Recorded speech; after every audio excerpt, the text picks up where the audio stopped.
Tire la carte Romain Daubry. Bonjour Romain.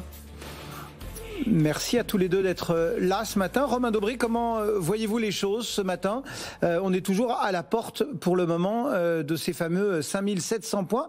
On est même passé sous notre niveau de clôture d'hier soir. Oui, effectivement, on arrive à un niveau clé, un niveau charnière. Hein. C'est pas uniquement le plus haut qu'on vient de tester il y a une quinzaine de jours. Enfin, une quinzaine de jours. C'est début janvier.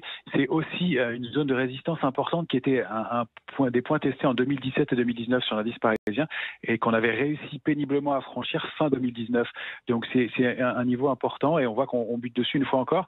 Ce qui est intéressant de noter, c'est qu'on arrive sur cette zone avec pas de soutien du côté de la position nette spéculative, de la position ouverte sur le futur CAC 40 et depuis le rebond qu'on a entamé depuis vendredi 29 janvier, on a détruit en tout 17 000 contrats futurs, c'est-à-dire qu'on a repris 6% en détruisant des contrats. Donc on en a détruit une très grosse partie jusqu'à 5608 points à la clôture du 4 février.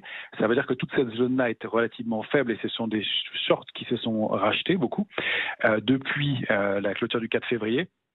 Là, la position nette spéculative baisse encore. Elle baisse pour la 7e séance d'affilée, ce qui est quand même beaucoup, mais elle baisse beaucoup moins. Hein. C'est de l'ordre de 500 contrats qui ont été clôturés. Mais c'est-à-dire que acheteurs et vendeurs se neutralisent complètement dans cette zone 5608, 5713 pour le point haut qu'on a vu hier sur le futur CAC 40.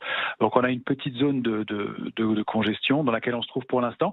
Un peu de faiblesse peut-être à court terme, pas de grosse faiblesse. Le marché est fort globalement. On voit des signes d'intérêt.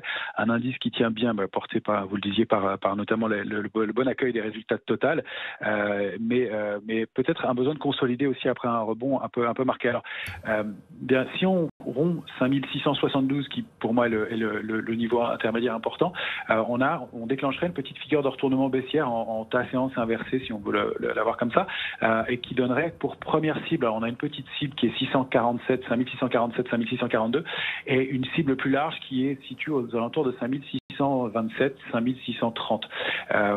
C'est plus, je pense, le niveau de retracement qu'on peut envisager. On peut même aller tester le support intermédiaire à 5609,5 qui colle bien avec la lecture de la position ouverte qu'on faisait juste avant. Donc voilà, manque de soutien dans ce rebond, même si les volumes sur l'indice en lui-même sont relativement intéressants. Globalement, on sent qu'il y a un peu de faiblesse à court terme dans le marché et puis surtout besoin de driver pour aller déborder ce niveau. Donc c'est 5713 qui est important et il y a une zone 5713, 5736 qui va être vraiment clé. Si en revanche on arrive à la passer, ce qui m'a l'air de pas être le cas dans l'immédiat, eh bien on pourrait aller chercher 5804, 5842. On va peut-être au moins attendre les chiffres de l'inflation demain aux États-Unis qui vont être